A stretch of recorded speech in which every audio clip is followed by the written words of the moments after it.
I'm going to be making the fox in the Create a Critter on page 63, and this is the shadow, and I cut it out in a khaki.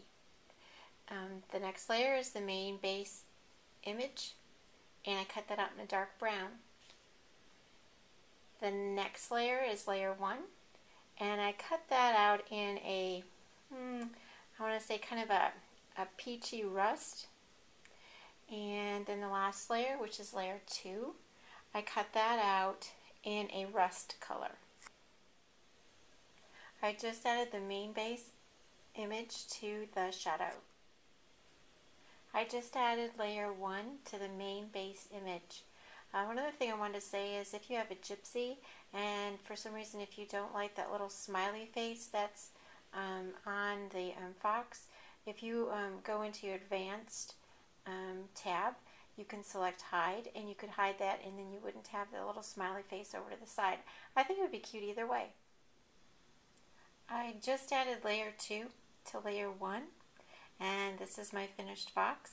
I decided to also try using the last layer was a white core paper, and so I decided to make another one and do some sanding, and this is what it looks like if you do the exact same paper that's got the white core and you do some sanding on it.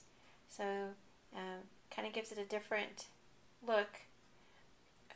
The other thing too is whenever you sand some of this paper, it actually feels soft.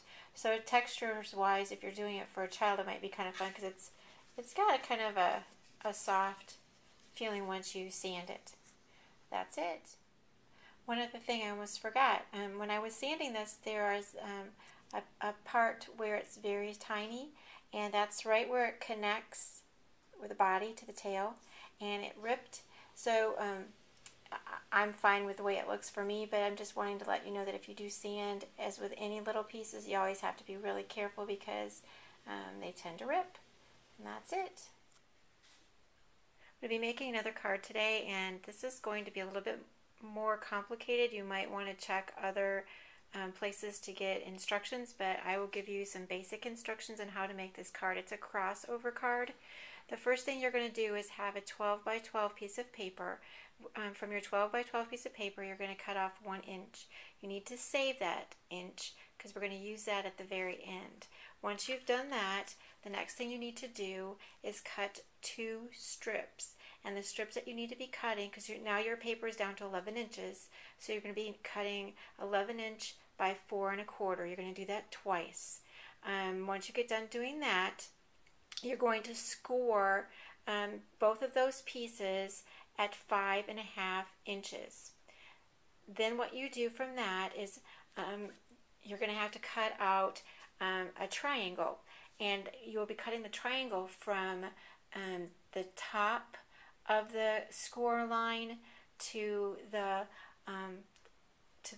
left corner, and you're going to be taking that top piece off. That's the one I'm showing you right now. Then you do the complete opposite on the other side, and this is a tricky part because sometimes people get confused. You are going to cut this one from the top of the score line, which will be the top left, to the bottom right, and you don't need those 2 top pieces. You can use it for another card or something else. Then the other thing you're going to need for your supplies is you're going to then need a piece of paper, a square, and it can be double-sided. That actually would work really well if it's what you like in terms of the pattern. And what you need to do is cut it out at 5 1/4 by 4 inches, and then you're going to cut that diagonally. And then what I did with the Cricut is I have Graphically Speaking, and they have, I don't know if you can see that, they have a strip that has 8. And again, I'm going to kind of like say this is a FYI, this is tiny.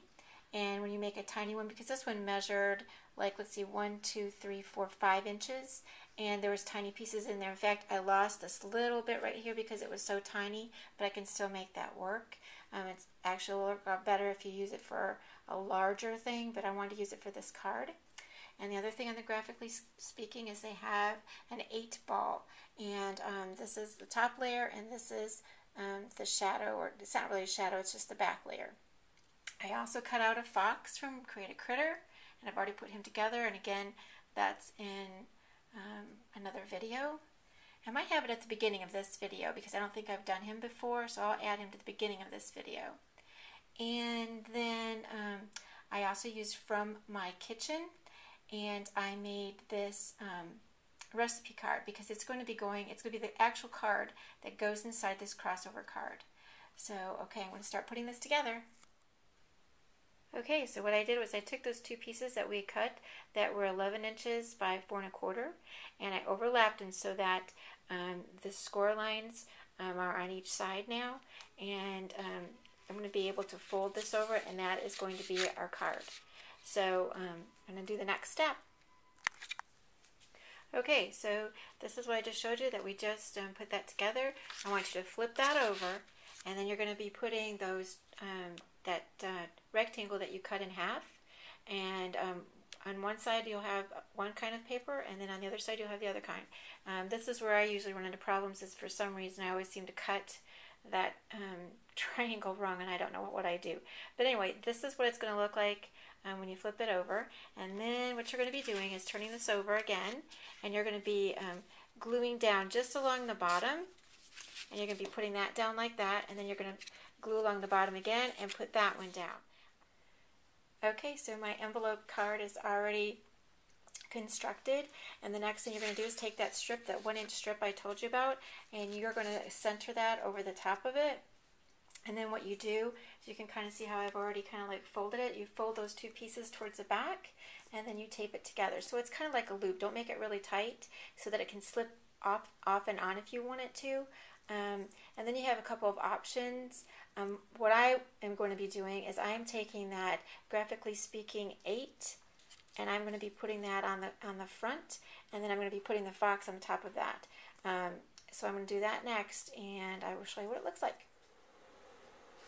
Okay, so I added the strip of the number 8 to the strip that goes around the envelope. And one of the things that I did, I don't know, some people might not like that because it's still a little bit sticky, but I actually put the band, just the side up, through my, I think, Exron, and then I was able just to put this down without having to glue, but there's still a little bit tacky between the holes. So you might not want to do that, but that's what I did.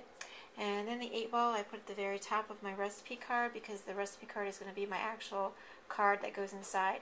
I'm actually making this for my dad. He's going to be 80 this year, and even though it doesn't say 80 and it has an 8, I think he'll totally understand what the deal is. But it would be really cool for any kid's birthday. They have all of the numbers on Graphically Speaking, and it would look really cool like this on the card. So the only other thing I really need to do is add the fox to this, and I'll be finished. Okay, so I'm finished with my crossover card, and I just added my fox. Just want to remind you just to put glue where you're going to put the fox on. I did not put, so the band can still come off and on. I just attached the fox to the band. I did not attach to the card, so the band can still come off. There really isn't any reason for the band to come off, but if you wanted to slide it down, you're only going to want to adhere it to the band. So that's it. Here is another version of the crossover card, and I used one of the fashion models from Forever Young, and I just put her on the front, and I added the thanks from another cartridge. That's it.